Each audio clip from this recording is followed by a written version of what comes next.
That's okay. To start with, I'd like to echo what Commissioner Steinbaum said about the diverse use of the lake this year. There was tons of skaters, cross-country skiers, ice boaters. My, excuse me, I saw 8 snowmobiles 2 weeks ago and snowmobiles here and there. We had a successful knee-deep club ice fishing contest. So it's, for the last month, things have really been good. But I took some pictures yesterday, which I want to get to in a minute. I'd just like to talk tonight briefly about 3 things, which these pictures I think will amply demonstrate. One is ice safety, the second is ice creep, and thirdly, ice retardant systems.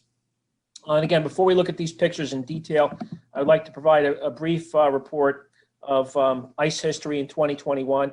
We didn't really have anything substantial until the last day of January when things really started to freeze, and then a day or two later, we got 30 inches of snow, and that really hindered early ice development. What we ended up with was a 3-inch layer of fairly solid ice underneath, and then there was a layer of water on top of that, and then 3 inches of frozen slushy ice, what I would call garbage ice. This is the sort of ice, by the way, which you need to be very careful before venturing out because this thickness and strength can vary greatly.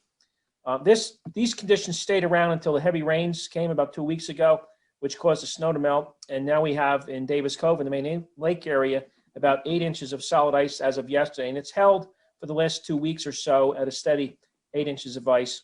And my son, Daniel, was in River Styx again this morning, and he reports several holes he chopped. He had in excess of 12 inches of ice. On Saturday, I happened to see over 40 folks fishing and recreating on either side of the River Styx Bridge. It was really, really cool to see that. Now the days are getting longer, and we're at the point where we lose ice during the day and we gain it back at night. The extra sunlight is causing the ice to creep up the shoreline during the day. We were on the ice most of yesterday in Davis Cove, and at the peak of the afternoon sunshine, you can actually hear the ice creeping up the shoreline and crawling. And last night, we heard some of the opposite sounds as temperatures dropped. As we were lying in bed, you could hear the ice burp and gurgle. It makes kind of a booming and a ricochet sound as it freezes. So it was no surprise when we woke up this morning and it was 19 degrees on the thermometer.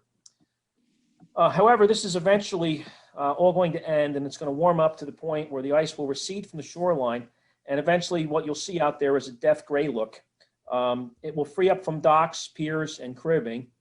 And we know for winter recreating purposes, in our cove, we have our 2x10 plank test. If the 2x10 is too short and we can't reach the ice, or we put the 2x10 on the ice and it falls through, then winter's over and it's time to put away the ice fishing equipment. And at that point, I'm usually sending an email to the state park and requesting that the sluice gates be closed up. So if we also, if we get a heavy wind with large sheets of ice on the lake, it could cause trouble. What we want to hope for is that the ice will soften up into loose crystals and shards, and then it'll hopefully go away without incident. But if during this process, as it's melting, we get a heavy wind, you could have sheets of ice, acres in size, moving across and causing damage. So what I'd like to do now is look at these pictures. This picture, again, first picture I've asked Colleen to show was taken yesterday. This shows the ice creeping up. The closest part of the ice that you can see, the ice was pushed up against that rock and it was folding back, and it'll fold back and fall onto itself. The one just beyond that, you can see it's about roughly 2 feet up and it's pushing up the shoreline. This has been developing over the last couple days as the temperatures have warmed up a little bit during the day. So can we go to the next picture? Okay, this is a broader view of the same thing. Along the shoreline near my place, you can see the ice creeping up the shoreline. And you can also see, if you look in there, where it crept up, it cracked and it created kind of an open area. So those are the areas where it's risky and you kind of want to stay away from. If you see that pooled water there, that's directly open, and it's as a result of the ice. The hinge there where it hinged and cracked is where the opening is. Next picture. This is also over in Davis Cove. This is what is commonly known as Sleepless Hollow, Joe Cook's place. You'll see a rather large crack. It's about 8 inches in diameter going along the ice there. It was open water. I fished through it at several points, didn't catch anything. But if you look real close up against that boathouse, you'll see the ice is creeping and pushing up along the foundation. Next slide. This is the same dock from the side. I want to give you a side view. You can again see the pooling of the open water just off the boathouse structure. You can see the crack coming in, and very clearly you can see the ice pushing up, and it's going to be causing havoc with that ladder that's there. That ladder is slightly bent, and if the conditions continue, it'll probably be deformed. This is an example of some place where they probably should have an ice retardant system to kind of control things. Bubble systems, I think, would work best. So next slide. Okay, this is a couple houses next door. This is the old Ross place. It's currently owned by the Karpiak family. Same thing. This is a very pretty boathouse sitting on a rather large concrete structure. I remember in the 1980s when the former owner, Jack Wilcox, poured all this concrete. There's the top section is 8 feet tall, and there's another 8 foot down below that. It was all poured and done with forms. And if you notice the angle of the concrete, the old days, the old construction techniques, they would put an angle on the concrete, and what it would do, it would allow the ice to creep up along the angle, and then it would fold back on itself harmlessly and not cause any trouble. Now, this is where I'm concerned with the tampering with the annual drawdown level and playing with that number, because at 30 inches, you'll have something different than you would at 22 or 18 or what have you, because the higher the lake, the ice is still going to push up and it's going to hit that wooden structure that's above it. If it's 30 inches below that, as we saw from the earlier pictures, very often the ice will fold back on itself harmlessly out of the way, not cause any issues to anything above it. So this is a perfect example of if the ice is too high and we have ice creep, then anything that's in the ice's way would be damaged. So next slide.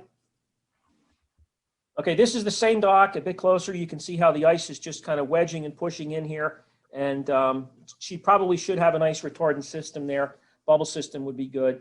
However, this picture is a tale of two things, because if you look just beyond the ice which protrudes up, you'll see somebody else has open water, which extends out quite substantially, well beyond what I would consider the legal limits. And that's also a problem. So we see two problems here.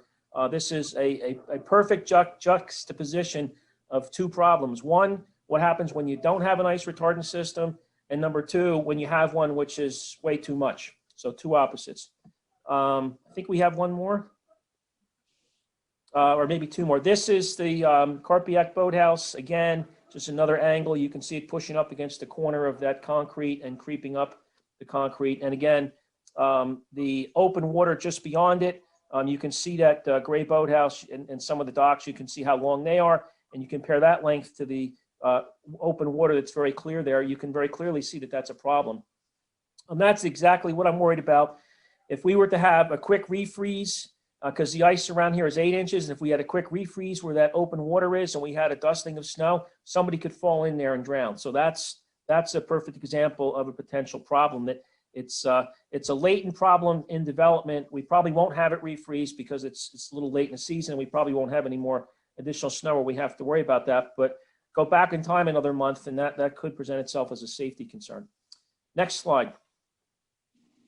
Okay, this is looking back from the Karpiak boathouse just off. You can see how the ice is pushing and buckling there. It buckles up, it buckles down, and you can see the open water there, which is obviously a safety thing. So when you're out on the lake in the wintertime, this is something that you should very definitely be aware of and conscious of. And it usually appears in areas like this, near Halsey Island, between Raccoon Island and Sperry Springs, and often between Elba Point and Chestnut Point. So those are the usual spots where you see crazy stuff like this. When you're skating, you actually have to skate along the edge of something like this and find a spot which is safe to cross. So I think that concludes the slides. But again, all these pictures were taken yesterday, and they really demonstrate various conditions that can occur out there. And we have a perfect blending of a lot of different things going on at once. So I would encourage everybody over the coming days to really take a look out there, watch what's going on, and keep in mind some of these pictures I presented tonight, because I wanted to show a wide variety of different things that are going on. But in terms of the Committee report, I would note, and I want to thank Commissioner Hofferkamp for posting our ice retardant system advisory card in the March issue of the Hopatcong happenings. It's available at the Hopatcong Post Office if you want to pick it up. Hopefully we can have it republished at the start of next winter. And I know Brad is a proponent of public education and awareness on this issue. And again, once again, I'd like to build on that, and I would like to thank him.